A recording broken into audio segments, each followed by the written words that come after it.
One of the parents is NARO class 1 because we want to replace. The other parent, NASE 14. The other parent, TME 14.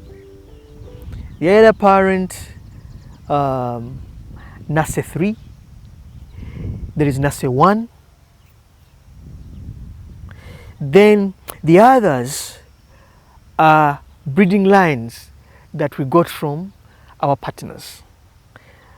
The way the cassava network works is that it's globally coordinated.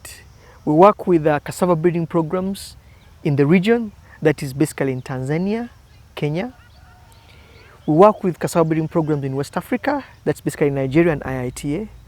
We work with cassava breeding programs in Latin America, in Brazil and Colombia. So we so often change parents to enhance, to sustain breeding. Yes.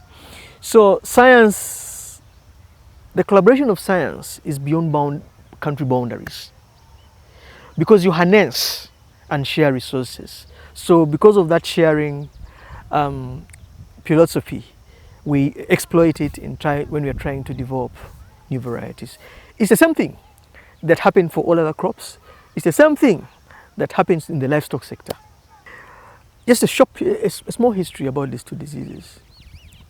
Cassava mosaic disease has been around since 1890s. Okay, cassava brown streak disease has been around in the coastal parts of East Africa since the 1930s. With co-evolution between the diseases and the plants, resistance evolves.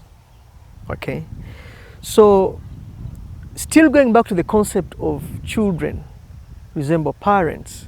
When you get a parent that doesn't show CMD or a parent that shows less of CBSD, it's very likely that the children from that parent are going to exhibit the same traits. Like you have seen in this field, you haven't seen any mosaic in this field, okay, because these are fields of those clones.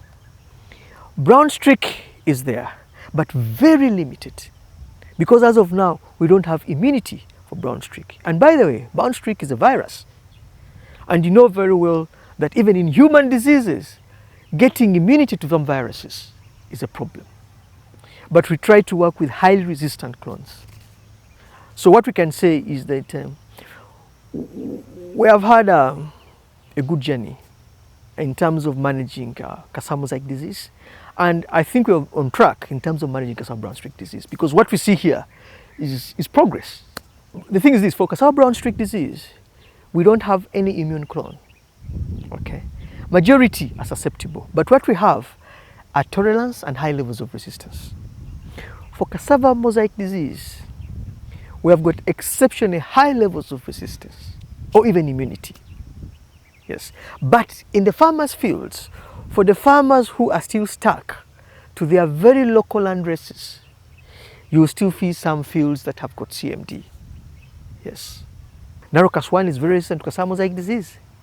NARO class 2 is very resistant to cassava mosaic disease. NASE 14, NASE 13. But for brown streak, NASE 14 has symptoms of brown streak.